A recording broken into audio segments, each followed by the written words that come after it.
L'angoisse des candidats au moment des parrainages. Coups de fil répétés, courrier en veux-tu en voilà, ou visite parfois impromptue. Avec l'ouverture officielle jeudi de la course au parrainage, les candidats ne lésinent pas sur les moyens pour obtenir les 500 signatures indispensables auprès des élus. En 2022, comme tous les 5 ans, plusieurs prétendants à l'Élysée se plaignent des difficultés qu'ils rencontrent pour obtenir le précieux sésame, ces 500 signatures qui leur ouvriront formellement les portes du premier tour. Non, je ne les ai pas, a reconnu la RN Marine Le Pen dimanche sur France 3, précisant qu'il lui en manque quand même un certain nombre. Jean et 450, mais il ne faudrait pas que je reste bloqué à 485, a redouté le souverainiste Nicolas Dupont-Aignan sur BFM TV. L'incertitude sur les parrainages préoccupe aussi le candidat LFI Jean-Luc Mélenchon ou celui d'extrême droite Éric Zemmour, sans parler des candidats moins bien placés dans les sondages comme Hélène Touy, candidate du Parti animaliste, ou encore à l'extrême gauche Philippe Poutou, NPA, ou Nathalie Arthaud, LO. Comme lors de chaque présidentielle, la pression se porte sur les près de 42 000 élus, dont 34 000 maires, qui disposent des signatures. Mais beaucoup d'entre eux, non encartés politiquement, sont embarrassés par un parrainage que le Conseil constitutionnel rendra public dès qu'il lui parviendra, comme l'exige la loi approuvée en 2016.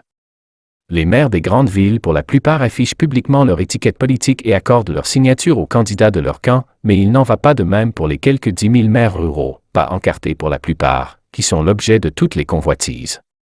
Et pour ces élus, le dilemme se répète, accorder leur parrainage à un candidat pour garantir la diversité démocratique au premier tour, ou s'abstenir pour ne pas donner l'impression à leurs administrés de prendre position. D'un point de vue juridique, ce n'est pas là.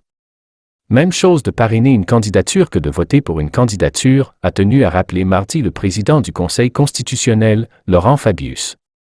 Si c'était la même chose, cela aurait des conséquences pratiques, car le vote en France est secret, a-t-il ajouté, tout en précisant que cette obligation n'a pas empêché qu'il y ait un nombre important de candidats à chaque fois. On nous prend le chou.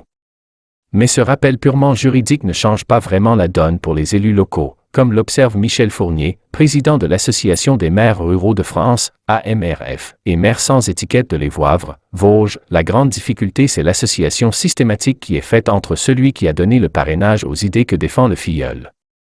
Malgré tout, les candidats insistent, on vient nous voir, on nous téléphone, on nous prend le chou, explique-t-il, soulignant que chacun de ses interlocuteurs prétend être le seul candidat à défendre le monde rural. Sauf qu'il y en a bien une vingtaine qui m'ont tenu ce même discours.